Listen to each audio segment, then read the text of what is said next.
اعوذ باللہ من الشیطان الرجیم بسم اللہ الرحمن الرحیم۔ سورہ عنکبوت آیات نمبر 45 تا 53 میں اس حقیقت کا بیان کہ اللہ نے آسمان اور زمین کو حکمت اور مصلحت کے ساتھ پیدا کیا ہے۔ رسول اللہ صلی اللہ علیہ وآلہ وسلم کو سب لوگوں سے بے پرواہ ہو کر قرآن پڑھنے اور نماز کا اہتمام کرنے کی ہدایت، اہل کتاب سے حکمت کے ساتھ بحث و مباحثہ کرنے کی ہدایت، وضاحت کہ قرآن بھی اسی طرح نازل کیا گیا ہے جس طرح اس سے پہلے کتابیں نازل کی گئی تھیں۔ رسول اللہ صلی اللہ علیہ وآلہ وسلم کا امی ہونا اس بات کی دلیل ہے کہ یہ قرآن وحی کے ذریعے نازل کیا گیا ہے۔ اعوذ باللہ من الشیطان الرجیم۔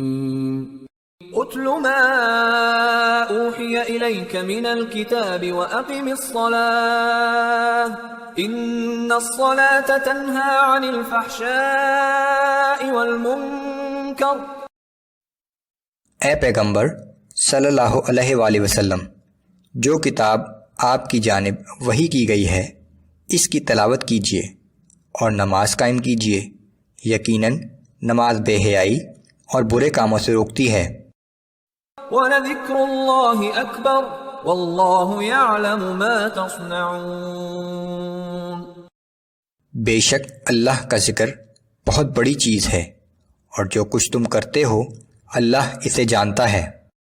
وَلَا تُجَادِلُوا أَهْلَ الْكِتَابِ إِلَّا بِالَّتِي هِيَ أَحْسَنُ إِلَّا الَّذِينَ ظَلَمُوا مِنْهُمْ وَقُولُوا آمَنَّا بِالَّذِي أُنزِلَ إِلَيْنَا وَأُنزِلَ إِلَيْكُمْ وَإِلَٰهُنَا وَإِلَٰهُكُمْ وَاحِدٌ وَنَحْنُ لَهُ مُسْلِمُونَ۔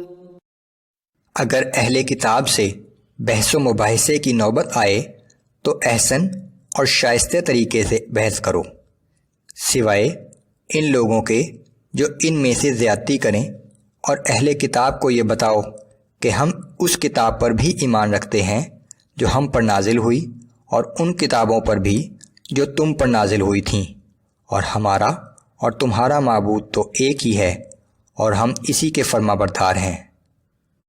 وَكَذَلِكَ أَنزَلْنَا إِلَيْكَ الْكِتَابَ فَالَّذِينَ آتَيْنَاهُمُ الْكِتَابَ يُؤْمِنُونَ بِهِ۔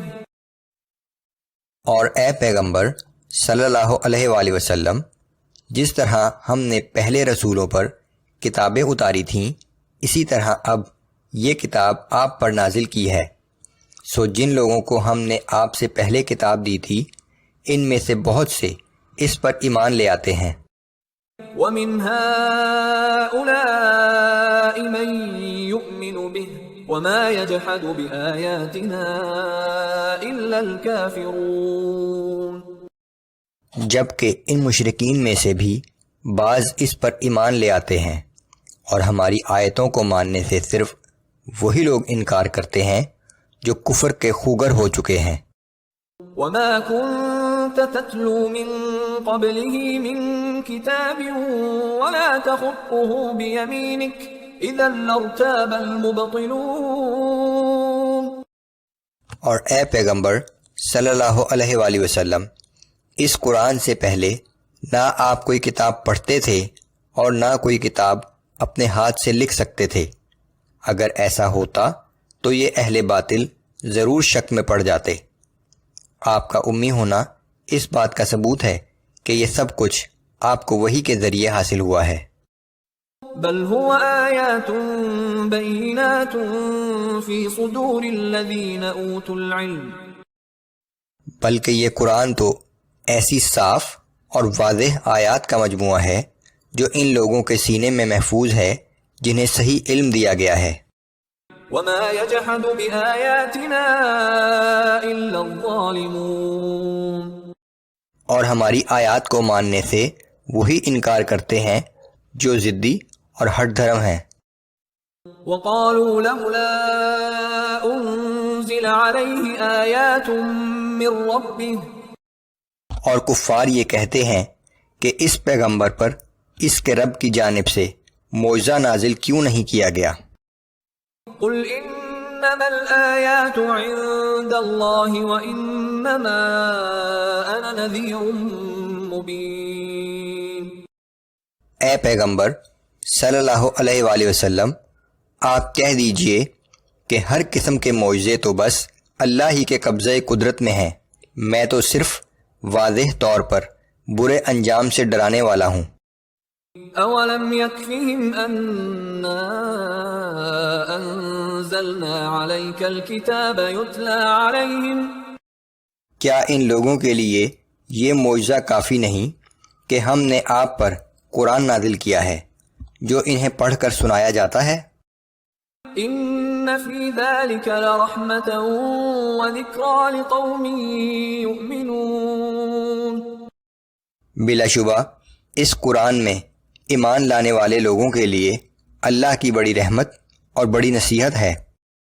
قل کفی باللہ بینی وبینکم شہیدا یعلم ما فی السماوات والارض، آپ کہہ دیجئے کہ میرے اور تمہارے درمیان گواہی کے لیے اللہ ہی کافی ہے، وہ آسمانوں اور زمین کی ہر چیز کو جانتا ہے۔ والذین آمنوا بالباطل وکفروا باللہ اولئک هم الخاسرون، اور جو لوگ حق کی جگہ باطل پر ایمان لائے اور اللہ کی صداقت کے منکر ہیں، قیامت کے دن وہی لوگ خسارے میں رہیں گے۔